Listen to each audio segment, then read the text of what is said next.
नमस्कार, आप देख रहे हैं ग्रेटर जम्मू और मैं हूं आपके साथ नीतू सिंह। आज 1 to 1 के एपिसोड में मैं आज आपकी मुलाकात कराने जा रही हूं मिताली गुप्ता।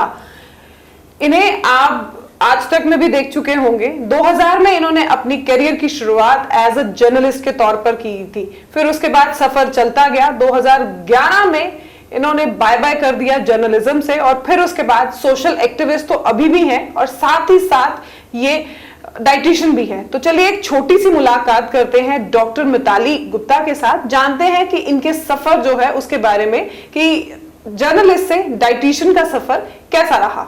मैम, नमस्कार जी, आपका ग्रेटर जम्मू के चैनल में स्वागत है। Thank you so much. Ma'am, 2011 में आपने शुरुआत की as a journalist Take One में, फिर उसके बाद आप 2000 में 2000 में आपने शुरुआत की as a journalist Take One channel में। फिर उसके बाद आप आज तक में भी आई और 2011 तक आपने लोगों को दुनिया की खबरों के साथ रूबरू कराया जी। लेकिन फिर उसके बाद बाय बाय किया और फिर आपने अपना सोशल एक्टिविज्म जो है उसे स्टार्ट कर दिया। तो ये जर्नी को आप कैसे आंकती हैं? देखिए, मुझे लगता है कि हम कुछ भी इस दुनिया में सोच कर आए, man proposes, God disposes, and this is something which I have gone through in my life. बहुत बड़े बड़े सपने थे जर्नलिज्म को लेकर, और जब मैं जर्नलिज्म में आई एक मेरा एकमात्र सपना हुआ करता था। ये उन दिनों की बात है जब नेशनल मीडिया में कोई लड़की ही नहीं हुआ करती थी। एक थी हमारी और न्यूज़ नेटवर्क 18 में थी जर्नलिस्ट, उनका मुझे भी नाम नहीं याद आ रहा है, पवन, राइट। और एक मैं हुआ करती थी और बहुत अच्छा लगता था उन दिनों, और लगता था कि हाँ, चमकता सितारा तो ज़रूर बनूंगी। लेकिन चांद को भी ग्रहण लगता है, ऐसा तो है नहीं, और सूरज को भी ग्रहण लगता है। तो समझो एक ऐसा ग्रहण लगा जिसके बाद मैंने क्विट कर दिया जर्नलिज्म को। बट इसको क्विट नहीं, इसको एग्जिट कहना ज़्यादा बेहतर रहेगा, क्योंकि जहाँ पर कहीं कंट्रोवर्सी हो जाए और अपने आप को आपको प्रूव करने की ज़रूरत पड़े, तो मुझे लगता है कि those people who are clear at heart they need not to prove themselves. हम तो दरिया हैं, हमें अपना हुनर मालूम है, यहाँ जाएंगे रास्ता हो जाएगा। मैं इस चीज़ में बिलीव करती हूँ। तो डेफिनेटली जब मैंने जर्नलिज्म छोड़ा था, बहुत भारी मन से छोड़ा था, और it was like her song, कहते हैं ना कि ज़िंदगी के ये जो पिक्चर में गाने होते हैं वो कहीं ना कहीं अगर आप ज़िंदगी के साथ जोड़ो तो दे आर वेरी ट्रू। तो उस समय मैं हमेशा तकरीबन ये गाया करती थी, छम से जो टूटे कोई सपना, और साथ में वो जो दौड़ का गाना है, डोर मूवी का गाना है, जिसमें वो है कि कभी भी इरादे जो हैं ये हौसला कैसे छूटे। तो बहुत दुखद रहा मेरा जो जर्नलिज्म छोड़ना, क्योंकि जो जर्नी थी वो बहुत सुखद रही। लोग मुझे पसंद किया करते थे एज अ जर्नलिस्ट, लोग मुझे जानते थे because I was very soft spoken also. और as a journalist I was really, I not say I was a good journalist, but yes, लोगों की पसंद में ज़रूर थी। लेकिन कुछ ऐसे सर्कमस्टांसेस रहे, आप जब काम करते हैं, आपके जो सहकर्मी होते हैं, कई बार उनसे बर्दाश्त नहीं होती आपकी तरक्की। तो कुछ ऐसे सर्कमस्टांसेस रहे, और मैं बहुत छोटी थी, इतनी छोटी थी कि मुझे डर लगने लग पड़ा अपने ऑफिस में भी जाने में कि मेरे साथ कुछ गलत ना हो जाए, मेरे साथ कुछ गलत ना हो जाए। और मैंने अपने घर वालों को भी ये नहीं बता रखा था, क्योंकि मैं चाहती नहीं थी कि कोई एक इस चीज़ का बहुत बड़ा मसला बने। तो मैंने चुपचापीते रिज़ाइन कर दिया अपने दिल्ली ऑफिस में, चिट्ठी भेज दी अभी कि Delhi office was turn, they said we are appealed to hear this that you are such a professional journalist that you're leaving, but I said no, I cannot continue in such circumstances and I quit. तो उसके बाद आपने कहा कि मैं social activist बनी, but ऐसा नहीं है। उसके बाद 3 साल वो जर्नी रही है जिसे मेरी ज़िंदगी का अंधेरा कहा जा सकता है। वो जर्नी रही है जब मुझे लगता था नाम गुम जाएगा, चेहरा ये बदल जाएगा। मुझे लगता था लोग मुझे भूल चुके हैं, क्योंकि मैं ऑल इंडिया रेडियो में भी एज एन अनाउंसर उस समय काम किया करती थी। तो सही में मुझे लगता है कि जब एक इंसान अदृश्य हो जाता है, उसको लोग धीरे धीरे भूलना शुरू हो जाते हैं। स्टार्टिंग में एकेडमी में बातें हुआ करती थी, रेडियो में बातें हुआ करती थी कि मिताली क्यों नहीं आ रही है, मिताली क्यों नहीं आ रही है। उसके बाद लोगों ने पूछना ही बंद कर दिया। उनको ये भी नहीं पता था कि मैं जिंदा भी हूँ कि नहीं, क्योंकि मैं अपोलो हॉस्पिटल न्यू दिल्ली में उस समय बीमारी के साथ जूझ रही थी। वो शायद सदमा था, जॉब आप कुछ भी कह दो। बहुत ज़्यादा डिप्रेशन में थी, और मेरे जो बहुत अजीज लोग थे, अगर वो ये इंटरव्यू देख रहे हैं, मैं उनको कहना चाहूँगी कि मेरे बहुत बहुत अजीज लोग थे जिन्होंने बचपन में मेरे साथ टेक वन से जर्नी शुरू की थी। हाँ, उन लोगों ने भी मुझे छोड़ दिया ये कह के कि इस समय हमें उस आदमी की ज़्यादा ज़रूरत है जो पोजीशन पे है। पर कहते हैं ना कि लोगों के जाने से कुछ नहीं होता जब तक ऊपर वाला साथ देता। तो जब मैं जूझ रही थी अस्पताल में, अपोलो में, तब डॉक्टर्स ने कहा था कि 50% चांसेस हैं इसके सर्वाइवल के। तो ये सुन के मुझे बहुत झटका लगा था और मैं बहुत रोया करती थी। लेकिन मेरे सपोर्ट में थी मेरी मदर, जो मुझे कहा करती थी कि मेरे जीते जी तुझे कुछ नहीं हो सकता, ना तुझे कुछ होगा। तो एक दिन यूं ही अपोलो हॉस्पिटल में ही बेड पे ही थी, तो एक सर्कुलर आता है और उसमें लिखा होता है that India can and Apollo starting with dietetics and clinical nutrition course where they require a prerequisite qualification as a BSc Home Science or MBBS or dentition, right? Dentist, BDS. So कहते हैं ना कि भगवान ने आपकी journey पहले से plan करके रखी हुई थी। हालांकि I was masters in computer application but my basic qualification, my graduation was BSc Home Science Professional. So I just asked my mother and my mother said yes. दो कुछ रिश्तेदारों ने कहा इसका तो कोई स्कोप ही नहीं है जम्मू में, क्या करेगी करके। And it was very expensive course, let me tell you. बीमारी में 15-13 लाख खर्च हो चुका है और उसके बाद इतना एक्सपेंसिव कोर्स करना। But my mother never, step back. My brother is in USA, his name is Manik. मतलब मुझे ऐसा लगा ही नहीं, जैसे पानी की तरह मेरे पे पैसा बहा रहे थे, मुझे लगा ही नहीं कि पैसा बहा भी जा रहा है। I was never made to realise what they are spending on me. और मैंने वो फिल कर दिया form and then I did my clinical and dietetics. आप मानेंगे कि एक मेरा छोटा सा बच्चा है जो he is a foster child, his name is Shiva. वो मुझे पेपर दिलवाने के लिए पकड़ के ले गया क्योंकि मेरे पेट पे स्टिचेस लगे हुए थे तब, राइट, ऑपरेशन और मेरे पेट पे स्टिचेस लगे हुए थे। तो मैंने वो पेपर दिया, मैं आई एंड 80% में मैंने वो क्लियर किया।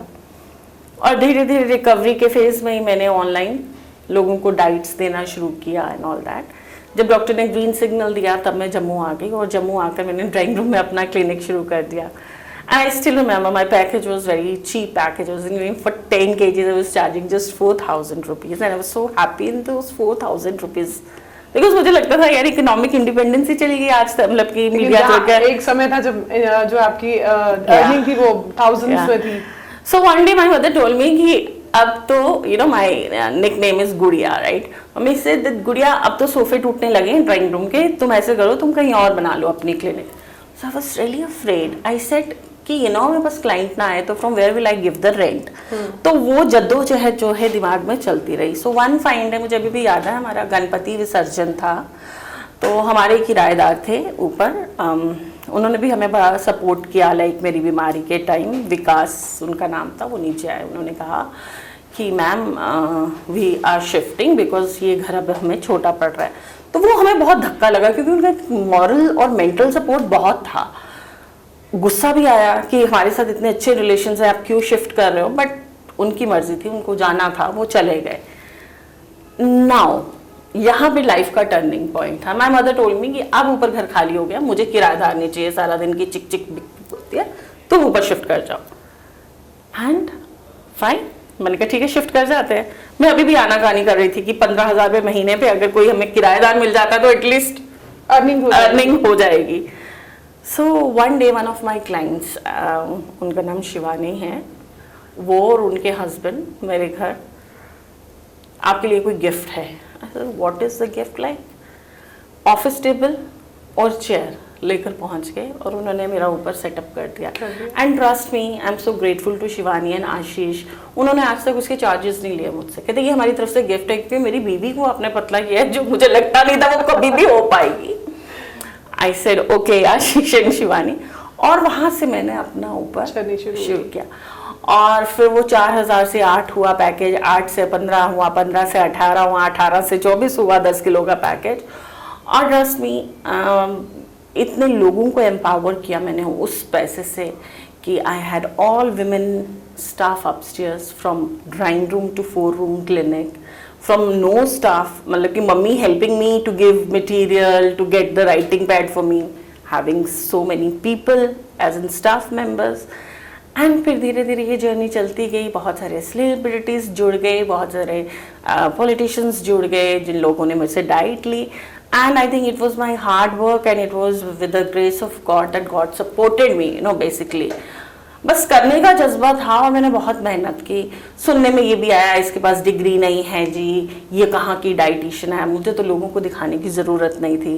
फिर उसके बाद मैंने आयुर्वेद में भी कर लिया, मतलब आगे बढ़ते चले गए, पीछे मुड़ के नहीं फिर मैंने उसमें भी कर लिया, रेनबो न्यूट्रिशन का भी कोर्स कर लिया। I am internationally certified yoga teacher also, I did that certification also. And पहले मेरा जो अपोलो का है वो इंडिया रिकग्नाइज था।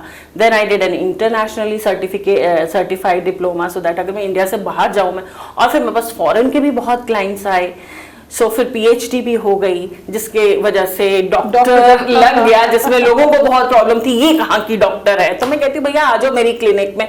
मैंने देखा है कि दुनिया में लोग खुद नहीं बढ़ते आगे, लेकिन दूसरा जो बढ़ रहा है उस पर बहुत बड़ा प्रश्न चिन्ह रहता है और मैंने कभी ये नहीं देखा जिंदगी में कि लोग क्या कर रहे हैं। मैंने हमेशा खुद को बेहतर बनाया। बताइए एक एस्टैब्लिश जर्नलिस्ट से जीरो पे आ जाना और जीरो से फिर उठना, तो वो मैं कहीं उस बंदे से compete नहीं कर रही थी जिसने मुझे मार दिया था।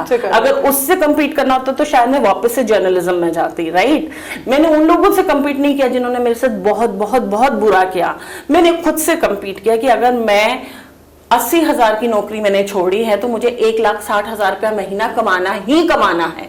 तो वो किसी ने तो कमा के नहीं देना था, खुद से ही कमाना था। सो ये बातें मेरे कानों में पड़ती रही, लेकिन पढ़ती रही और मैं आगे बढ़ती रही। मैंने कभी चलो अच्छा हुआ आपने इंटरव्यू ले लिया, आज उन लोगों को भी जवाब मिल गया कि डॉक्टर डाइटिशियन मिताली गुप्ता कैसे हूं मैं, because I am MCA also. So मेरे पास तो कंप्यूटर साइंसेस भी एक सब्जेक्ट पीएचडी का था और with dietetics, right. So things were not meant to be, हमारे सोचने से करने का जज्बा होना चाहिए, राइट। और अभी भी आप मानेंगे मैं अभी भी I am doing MA in psychology because I want to do clinical psychology, क्योंकि डाइटेटिक्स के साथ वो बहुत अच्छे से जाती है ना। अभी भी I am doing MA psychology, right. तो सफर चल रहा है। जिस तरह से आपने कहा कि जब आपने जर्नलिज्म की शुरुआत की तब उस समय वहां पर लड़कियां बहुत लिमिटेड हुआ करती थी, फीमेल जर्नलिस्ट बहुत कम हुआ करती थी, तो वो उस समय में तो काफी चैलेंजिंग भी रहा होगा आपके लिए, क्योंकि अपने आप को मेल डोमेन में भेजना, उस जॉब में जाना। बता दी पहले हमारी ना FTP से, शायद आपके जो कैमरा पर्सन इस समय रिकॉर्ड कर रहे हैं वो जानते होंगे, FTP से हमारी फुटेज जाया करती थी दिल्ली, राइट। तो बीजेपी एकता रैली थी उन दिनों, इन लोगों ने ना बैन कर दिया बीजेपी का, ना डिपोर्ट कर दिया अरुण जेटली जी को और सुषमा स्वराज जी को, जम्मू एयरपोर्ट से ही डिपोर्ट कर दिया। ना मुझे ड्राइवर दिया गया, ना मुझे कैमरा पर्सन दिया गया, और मुझे कहा गया कि लखनपुर तक उनको चेस करो। आप बताइए रात के 11:30 बजे हुए हैं और एक लड़की बिना कैमरा पर्सन के, बिना गाड़ी के, बिना ड्राइवर के चेस करने जाना है। और जो हमारे सीनियर हैं वो महाराज सारा पैराफर्नीलिया लेके ऑलरेडी पंजाब पहुंचे हुए हैं। अब वो पोजीशन में कैसे समझाऊं। और रात के 11:30 बजे पता आपको कि जम्मू एक ऐसी सिटी है यहाँ पे आपको ड्राइवर्स नहीं मिलते हैं, यहाँ पे कैब सिस्टम नहीं है, यहाँ पे ये नहीं है, फोन किया। और वो भी 2000 की अगर बात की जाए, जब it was I think 2010, right. ये भी एक चैलेंजिंग सिचुएशन आई। रात को BSF का कवरेज करने जाना था, वो भी बहुत चैलेंजिंग सिचुएशन आई। एंड एक बार यहाँ पे जम्मू रेलवे स्टेशन में 2 बच्चों को अबंडन कर दिया था। मुझे याद आ गई वो दुशहरा का दिन था, छुट्टी दे दी गई कैमरामैन को और कहा गया, and it was my first day, can you believe, it was my second day of the job. मतलब कि जाते ही वो जेलेसी फैक्टर आ गया था। And second day of my job, and how would I go and cover when I don't have a camera person with me, भाई। But वो भी किया, और फिर जिस कैमरा पर्सन ने हेल्प किया उसी कैमरा पर्सन के साथ रिलेशन, मतलब कि जम्मू में सबसे इजी काम क्या है इंडिया में, इनफैक्ट लड़की की कैरेक्टर असैसिनेशन कर दो तो ठीक है। लेकिन मुझे लगता है कि कैरेक्टर असैसिनेशन करना है तो आप करिए। सबका अपना कैरेक्टर है, सबकी अपनी सोच है, सबकी अपनी इंडिविजुअलिटी है। मैं क्या करना चाहती हूँ, मैं किसके साथ रहना चाहती हूँ, कौन मेरा दोस्त है, आप कोई नहीं होते डिसाइड करने वाले, और उस पर टिप्पणी करने वाले आप कोई नहीं होते। क्योंकि जो सफेद चादर के नीचे आप छुप कर बैठे हैं, अगर वो चादर हम उठाएंगे तो आपके भी बहुत बुलबुले उठेंगे। तो बेहतर यही रहता है कि किसी के गिरेबान में झांकने से पहले हम खुद में देखें। कबीर जी कह के गए हैं ना, बुरा जो देखन मैं चला, बुरा ना मिलया कोई, जो दिल खोजा अपना, मुझसे बुरा ना कोई। तो हर इंसान अगर हम खुद को देखें तो ना करप्शन होगी, ना कोई कैरेक्टरलेस होगा। बट मुझे कोई फर्क नहीं पड़ता, नाम कहते हैं बदनाम होंगे तो क्या नाम ना होगा, मुझे कोई फर्क नहीं पड़ता, क्योंकि मैं I am answerable to my God, I am a very spiritual person, I am answerable to my God and it is between me and my God, whatever is there, I am not answerable to any human being. आपने जिस तरह से बात की, आप social activist भी हैं, social activist किस तरह से, ये जर्नी किस तरह से शुरू हुई? ये जर्नी ऐसे शुरू हुई कि हमारे पास एक छोटा सा बच्चा काम किया करता था, ही वॉज नॉट छोटा सा, ही वॉज 15 years old, तो उसका छोटा सा भाई वॉज लाइक 5 years old, वो आया, सो जब वो हमारे घर आया, so I said what would you like to have, कुछ खाएगा तू? वो शर्मा रहा था, वो जो बच्चों का टिपिकल होता है ना, मम्मी के पीछे ऐसे करके शर्माना, वो शर्मा रहा था।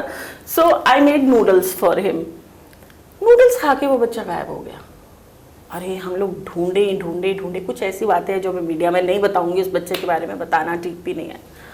वो बच्चा एक तरह से इग्नोर्ड चाइल्ड था अपनी फैमिली का, छोटा सा। उसकी मदर ने भी कोई ना ज़्यादा बॉदर नहीं किया, बच्चा नहीं मिल रहा मुझे।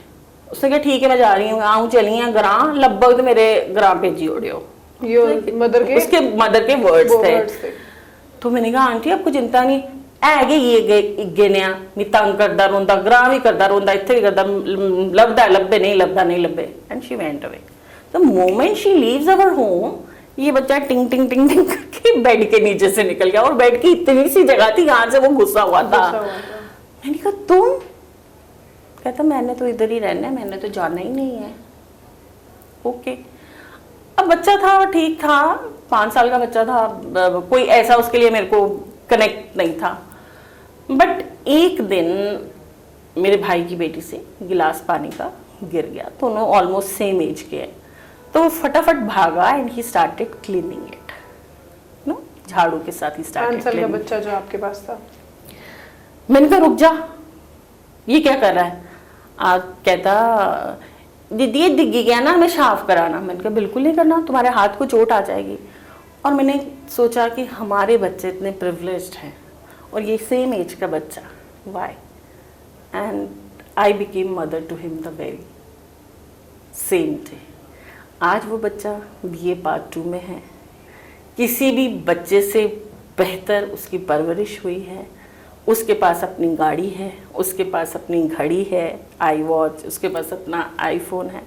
दुनिया उसे कुछ भी कहे, for me he is a divine child. और शायद अब मेरी ज़िंदगी का मकसद भी मुझे लगता है यही है, क्योंकि कई बार मैं सोचती हूँ ना जो पिछला समय मेरा बीता, तो मुझे लगता है कि नहीं, भगवान तब तक मुझे कुछ नहीं करेगा जब तक ये बच्चा सेटल नहीं हो जाता। तो he is a divine child to me. और उसके बाद फिर मैंने बहुत सारे बच्चों को सेटल किया, बहुत सारे बच्चों को सेटल किया। किसी को एयर होस्टेस का करवाया, किसी को हेयर ड्रेसिंग का कराया, किसी को मेकअप का कराया, किसी को फैशन डिज़ाइनिंग का कोर्स कराया। हाँ, एक बच्चा मेरे पास रहा, बाकी बच्चे तो सेटल हो गए। एक ऐसी भी लड़की है जो आई थिंक UP सर्विसेज में, एडमिनिस्ट्रेटिव सर्विसेज में, वो भी वहाँ की बच्ची थी, ये लेबर की, वहाँ पे she is doing very well. And अभी ये है आपका होम फॉर होमलेस है, उसमें मैंने बहुत उनको हेल्प किया। अब तो वहाँ पे लिफ्ट भी लग गई हुई है। And you know it started and I have adopted a park where there are 150 herbal plants. हमारे माननीय प्रधानमंत्री बात करते हैं आयुर्वेद की, there all ayurvedic plants, 150 ayurvedic plants. मैं सोसाइटी से 1 रुपया नहीं ले रही हूँ वो पब्लिक पार्क को मेंटेन करने का। I am maintaining that whole park by myself and I am not charging even 1 rupee from the public. यानी कि आप सिर्फ इंसानों को नहीं, वनस्पति या कह लीजिए एनवायरनमेंट को भी। और हम मानेंगे कि जो मेरे मोहल्ले में पेड़ लगे सारे मैंने लगाए हैं, और उनको कहते हैं कि पेड़ लगाना इंपॉर्टेंट नहीं होता, उनको पालना भी होता है। तो I used to give bottle of water to all the sabzi वालर्स, वेंडर्स, एंड टेल देम कि जब आप जाओगे तो उनको रास्ते में पानी दे देते जाना।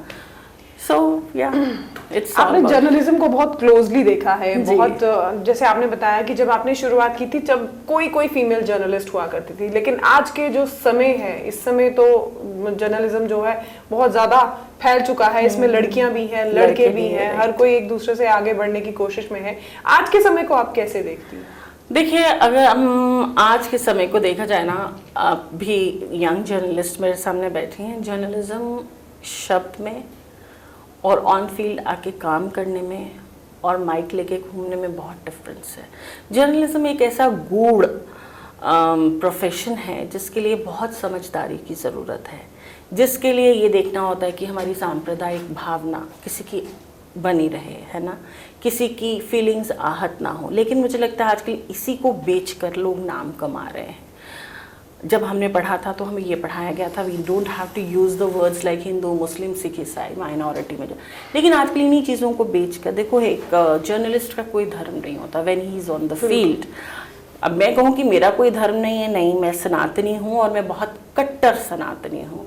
मेरे रिलीजन के बारे में कोई गलत बोल नहीं सकता, लेकिन अगर मैं फील्ड पे हूँ तो मुझे वही दिखाना है जो सत्य है। उस समय मुझे सत्य की आवाज़ बनना है। तो मुझे लगता है कि जर्नलिस्ट आज का माफ़ी हाथ जोड़कर समाज को जोड़ने के बजाय समाज को तोड़ने का काम कर रहा है। आपको याद है एक बारी जब भारत को जब आज़ादी मिली थी तो तब यही जर्नलिस्ट थे जिन्होंने भारत को अखंड भारत किया था। ठीक है, उनकी एक आवाज़ पर पूरा भारत इकट्ठा हो जाता था। बंकिम चंद्र चटर्जी ने जब लिखा था वंदे मातरम, तो वो किस लिए गाना लिखा था गया था कि सब लोग इकट्ठे हो जाए। पर आज का जर्नलिस्ट जो विभाजित को कहते हैं ना, बर्बाद गुलिस्तां करने को एक ही उल्लू काफ़ी है, अंजामे गुलिस्तां क्या होगा। आप उस चीज़ को समझिए कि हमारे यहाँ पर हर जगह ऐसे लोग बैठे हैं जो भारत को खंडित करना चाहते हैं। तो ये वो सारे उल्लू हैं और जर्नलिस्ट वो लोग हैं जिन्होंने इनको एकत्र करके रखना है। हर शाख पे यहाँ पर लोग भारत को खंडित करने के लिए बैठे हैं। तो आज के जर्नलिस्ट का वो काम होना चाहिए जो इंडिपेंडेंस के टाइम पे जर्नलिस्ट का काम था, एक करना भारत को अखंड बनाना। तो मुझे लगता है कि एक मेरा मैसेज है कि let's unite India, let it be one India. Secular होना इज फाइन, अपने धर्म की रक्षा करो, अपने धर्म की पूजा करो, लेकिन सर्वोपरि राष्ट्रीय धर्म।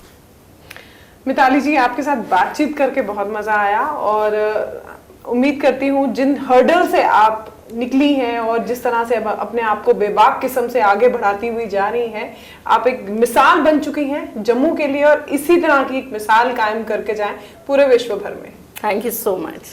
तो ये थे हमारे साथ डॉक्टर मिताली गुप्ता, जिनसे हमने बातचीत करी। 2000 में इन्होंने अपना जर्नलिज्म का सफर शुरू किया, लेकिन किसी कारणवश 2011 में इन्होंने उसको बाय बाय कर दिया और फिर उसके बाद सोशल एक्टिविस्ट, डाइटिशियन, आगे और भी बहुत सारे इनके रास्ते हैं जैसे इन्होंने हमें बताया। तो एक छोटी सी मुलाकात थी इनके साथ, बेबाक किस्म की है, बेधड़क है, जो बात कहती हैं, जो दिल में है वही जुबान पे है, ये इनकी नेचर है। और इस वीडियो और इस इंटरव्यू के बारे में आप क्या कुछ कहना चाहते हैं, कमेंट सेक्शन में हमें अपनी राय जरूर रखिएगा। तब तक के लिए मुझे दीजिए इजाजत। अगले हफ्ते एक 1-to-1 के एपिसोड में एक नई हस्ती के साथ आपके सामने रूबरू होंगी। कैमरामैन अजय जाडू के साथ मैं नीतू सिंह, ग्रेटर जम्मू के लिए धन्यवाद।